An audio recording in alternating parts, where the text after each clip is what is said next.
Halo guys, welcome back to Korea Ramit bersama orang Korea yang medok. Polo, di video kali ini aku membawakan kejadian nyata tentunya yang terjadi di tahun 2005.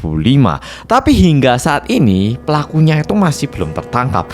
Dan yang bikin agak menarik, wah kasus ini yo agak beda sama kasus lain yang belum terpecahkan.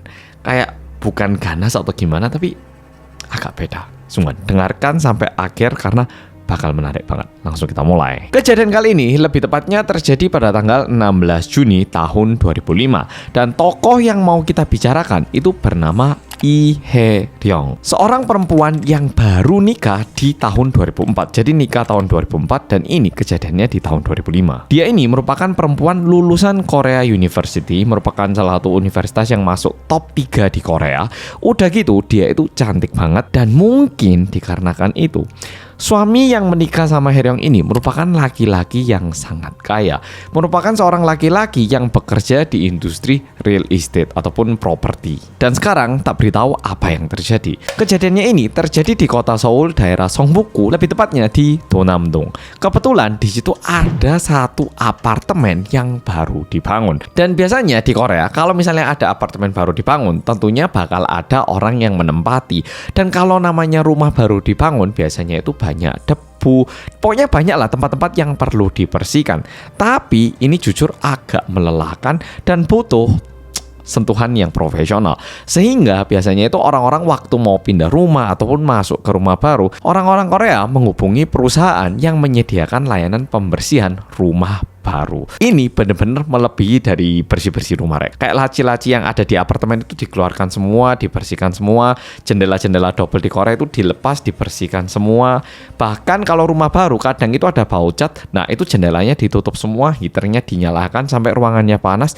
Lalu dibuka, dikasih angin dingin biar baunya hilang. Udah gitu juga disemproti biar kumannya mati. Bener-bener sentuhan profesional gitu. Biasanya sekali manggil bisa 10-20 juta rupiahan. Lanjut lagi ke ceritanya. Ini kan apartemen baru sehingga pasti banyak orang yang membutuhkan layanan itu ya toh. Sehingga perusahaan yang menyediakan layanan pembersihan ini nyuruh satu orang untuk keliling apartemen. Jadi di setiap pintu itu disuruh nempelin kayak kertas jasa pembersihan. Nah gitu, dia nempelin dari lantai paling atas sampai lantai paling bawah.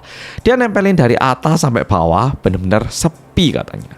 Tapi sesampainya di lantai sekian, ini kita nggak tahu di lantai berapa, orangnya itu mulai bau yang sangat-sangat tidak nyaman gitu. Biasanya apartemen baru itu bakal ada bau semen, bau cat gitu tuh. Tapi ini ada bau kayak bau busuk gitu. Udah gitu karena apartemen baru biasanya itu nggak digembok. Bisa jadi ada orang properti masuk, kadang juga ada orang yang nitipkan interior design. Jadi biasanya pintunya itu nggak dikunci dulu dan kondisinya itu masih belum benar-benar tuntas jadi gitu, kayak 90% jadi gitu, sehingga pintunya itu nggak dikunci.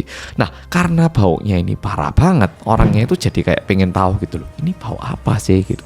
Pintunya dibuka dan ternyata nggak dikunci gitu. Nah orangnya masuk, dibau-bau, oh ternyata sumber baunya itu dari kamar utama. Masuk ke kamar utama, rumahnya itu masih kosong banget, nggak ada furnitur sama sekali, cuman ada kayak laci-laci bawaan dari apartemen, tapi nggak ada sesuatu. Nah terus dilihat-lihat ternyata ada satu pintu, jadi ada kamar mandi di kamar utama gitu. Dan waktu pintunya ini dibuka, tiba-tiba ada bunyi geledak, kayak seolah-olah ada kayu yang kedorong gitu. Dan waktu pintunya dibuka, ternyata betul di situ ada mayat yang mengakibatkan bau busuk itu tadi.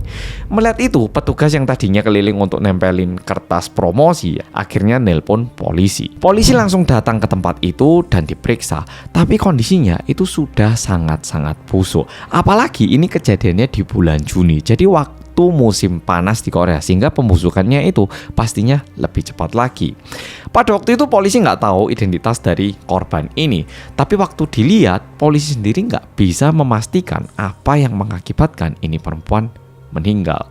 Karena kalau dari luar, luka yang ditemukan di tubuh perempuan ini cuman di bagian leher, itu pun luka sangat kecil. Di luar itu kondisinya itu sangat menarik. Perempuannya ini tergeletak di toilet, tapi tasnya itu masih di bahunya gitu. Jadi kondisinya itu jatuh di lantai, tapi tasnya itu masih di bahunya gini. Udah gitu bajunya itu memang agak sobek. Lebih tepatnya dress ya, jadi kayak gaun gitu, bagian depan, bagian dada sampai bawahnya itu disobek dan celana dalamnya itu ditarik hingga pergelangan kaki. Namun waktu jenazahnya ini diperiksa sama tim forensik tidak menemukan sperma ataupun DNA laki-laki di bagian privat jenazah itu. Karena tubuhnya ini udah lumayan busuk, awalnya polisi itu kesusahan untuk mencari tahu siapa ini orang. Tetapi untungnya tim forensik berhasil menemukan identitasnya dan ternyata perempuan yang ditemukan ini bernama Lee Hae-ryong. Sehingga polisi mulai mencari tahu lagi, loh, Lee Hae-ryong ini meninggal, sebenarnya ini siapa? Dan ternyata setelah dicari, mulai tanggal 9 Juni, sekitar 1 minggu yang lalu, suami dari Lee Hae-ryong itu udah melaporkan ke polisi bahwa istrinya itu menghilang. Sehingga yang dilakukan oleh polisi apa? Mencoba melihat kronologi pada tanggal 9 Juni. Karena tanggal 9 Juni di pagi hari jam 9 itu ternyata Lee Hae-ryong ini sempat ngantarkan suaminya ke kantor. Setelah itu jam 11 dia itu pergi ke salah satu toko hanbok karena dia butuh baju hanbok untuk pernikahan adik laki-lakinya katanya. Setelah itu Lee Hae-ryong itu ada janji makan siang sama profesornya. Jadi dia itu kan lulusan universitas dan lumayan akrab sama dosennya. Jadi ada janji makan sama dosennya dan setelah itu dia itu pergi ke bank yang ada di dekat universitasnya. Dan waktu Lee Hae-ryong ini mengunjungi bank itu terekam di CCTV. Sehingga bisa dibilang Lee Hae-ryong itu bisa dipastikan lokasinya terakhir pukul 14.23 pada tanggal 9 Juni. Dan setelah itu kita nggak ada yang tahu kemana perginya Lee Hae-ryong. Dan info terakhir yang ditemukan polisi setelah dari bank, dia itu mau pergi naik kereta bawah tanah. Cuman sampai situ. Melihat kronologi pada tanggal 9 Juni, polisi tidak menemukan petunjuk baru. Sehingga polisi mikir, jangan-jangan uangnya tah yang diambil. Dan ketika dilihat, barang bawaan, uang, kartu identitas yang dibawa oleh Lee Hae-ryong pada tanggal itu semuanya utuh ada di dalam tasnya. Yang dilakukan oleh polisi paling pertama-tama adalah tanya ke suami. Pak, kalau menurut Bapak ada nggak orang yang sedikit mencurigakan? Mendengar itu suaminya menjawab seperti ini. Ini jujur ya Pak Polisi, saya pernah dengar dari istri saya kalau dosennya itu mau cerai. Setelah cerai dosennya itu butuh rumah baru. Dan mendengar istri saya ditemukan di sebuah apartemen, saya duga mungkin ini ada hubungannya dengan dosen istri saya Pak. Nah, suaminya bilang kayak gitu. Mendengar itu, polisi akhirnya mulai ngecek juga apa yang dilakukan dosen itu pada tanggal 9 Juni. Ternyata benar di siang hari ketemu sama Lee Hae-ryong. Setelah itu dia ada kelas yang perlu dia ajar, lalu ada jadwal lainnya. Tapi di malam hari tanggal 9 itu, lebih tepatnya pukul 19.30, itu ada acara makan bersama dosen-dosen. Tapi di hari itu dosen yang akrab sama Lee Hae-ryong ini datangnya telat 30 hingga 40 menitan. Dan kebetulan restorannya di sini tempat ditemukan Lee Hae-ryong itu sekitar jarak 5 menit kalau naik mobil. Sehingga polisi juga jadi lumayan curiga ya toh. Udah gitu, saat polisi cari tahu lebih lanjut lagi, ternyata di malam itu waktu makan-makan itu dosennya juga minum alkohol. Dosennya ini sempat mencari tahu keberadaannya Lee Hae-ryong bahkan sebelum keluarga korban itu mulai mencari keberadaannya Lee Hae-ryong. Sehingga dari sudut pandang polisi kayak gini, ini dosen kok udah mulai nyariin Lee Hae-ryong bahkan sebelum keluarga korban itu tahu kalau Lee Hae-ryong itu hilang. Polisi jadi curiga ya toh. Sehingga dosennya itu dipanggil oleh polisi ke kepolisian untuk ditanya-tanyai, lebih tepatnya diinvestigasi. Sayangnya meskipun udah diinvestigasi, dosennya ini memiliki alibi yang jelas sehingga polisi nggak bisa membuktikan bahwa dosennya ini adalah pembunuhnya. Namun ini menjadi lebih aneh lagi. Tiba-tiba dosennya itu bilang kayak gini, "Oh, by the way ini Pak Polisi, saya tahu kalau Lee Hae-ryong itu pernah nuliskan surat wasiat. Dan itu ada di laptopnya Pak," bilang kayak gitu. Nah, ini agak aneh ya toh. Dan setelah dicek, memang betul ada satu file. Ini filenya bukan tulis tangan di komputernya Lee Hae-ryong.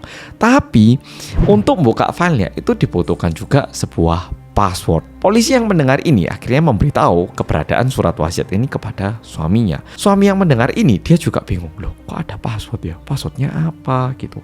Tiba-tiba dosennya itu bilang lagi ke polisi, kayaknya passwordnya ini Pak gitu. Setelah dicoba, betul. Bahkan dosennya ini tahu password surat wasiatnya. Tapi kalau berdasarkan berita, isinya itu berhubungan tentang mertuanya alias orang tua dari suaminya gitu. Tapi kalau berdasarkan si suami, memang betul orang tuanya sama istrinya itu ada sedikit masalah, tapi bukan kayak masalah yang gede. Ya adalah sedikit masalah antara mertua sama menantu, tapi nggak sampai kayak pingin bunuh-bunuhan gitu, enggak. Ada sedikit masalah, tapi anehnya kok ada surat wasiat dan keberadaannya ini diketahui oleh dosen itu.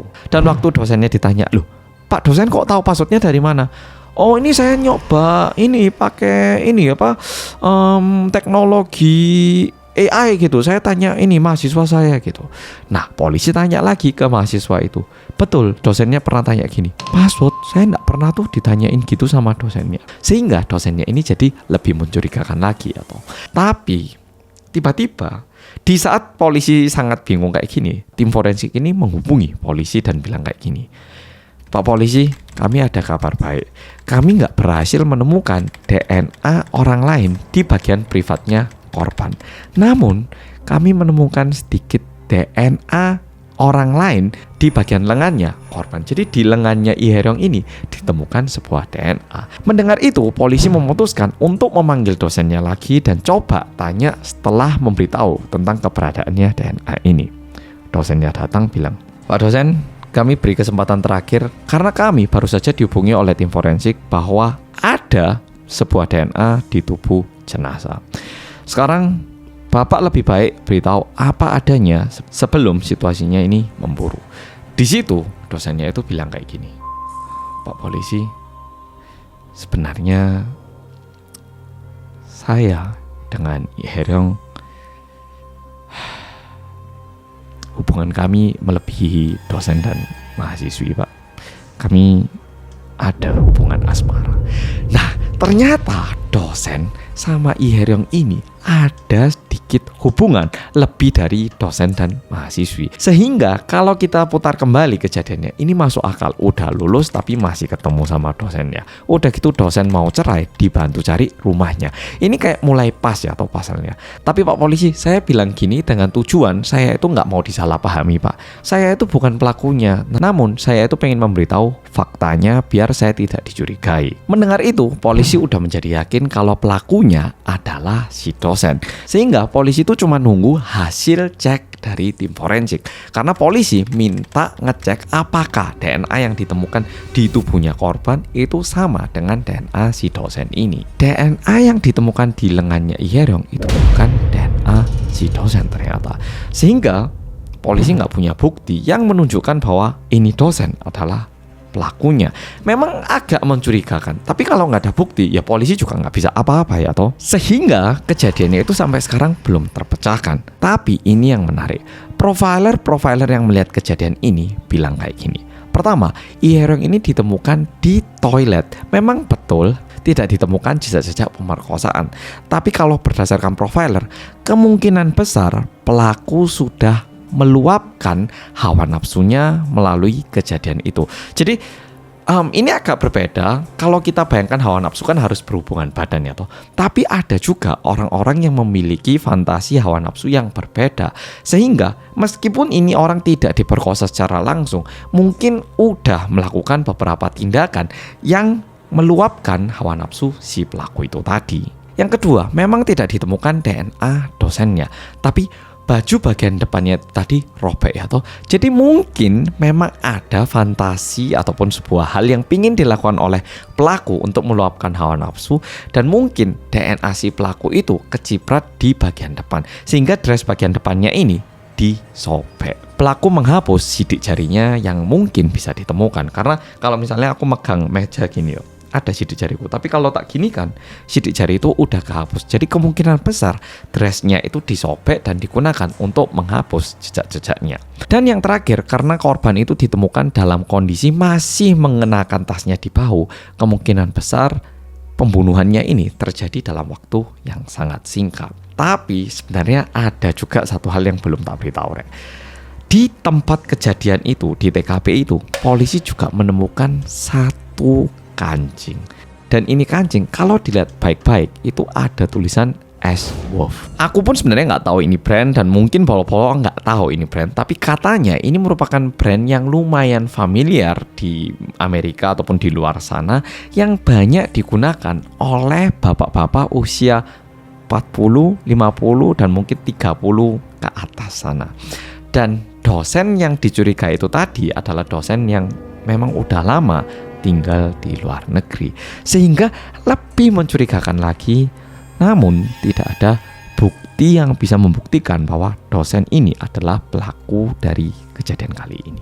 Nah, jadi kejadiannya kayak gitu. Aku ngerti mungkin Polo ngerasakan, "Duh mas, tapi kan itu pelaku udah di depan mata, masa nggak ditangkap?" Betul, Rek. Memang terkesan dosennya itu kayak pelaku. Tapi pada akhirnya polisi nggak bisa membuktikan bukti langsung yang membuktikan bahwa ini dosen adalah pelakunya. Dan salah satu kalimat yang sangat dipegang polisi adalah lebih baik kita nggak berhasil nangkap 10 pelaku daripada salah nangkap pelaku. Karena kalau misalnya kita salah nangkap dan ini orang memang nggak salah tapi dijadikan pelaku dan dihukum, kita merusak satu keluarga besar ya toh. Bisa dibilang polisi merusak kehidupan nggak cuma satu orang tapi satu keluarga, bisa jadi satu keluarga besar. Dan ini pernah terjadi di masa lalu dan polisi nggak pingin hal ini terjadi. Aku sendiri juga lumayan setuju jangan sampai orang nggak salah dibilang salah lalu dihukum. Tapi kalau nggak berhasil menangkap pelaku juga sangat menyedihkan. Susah pokoknya.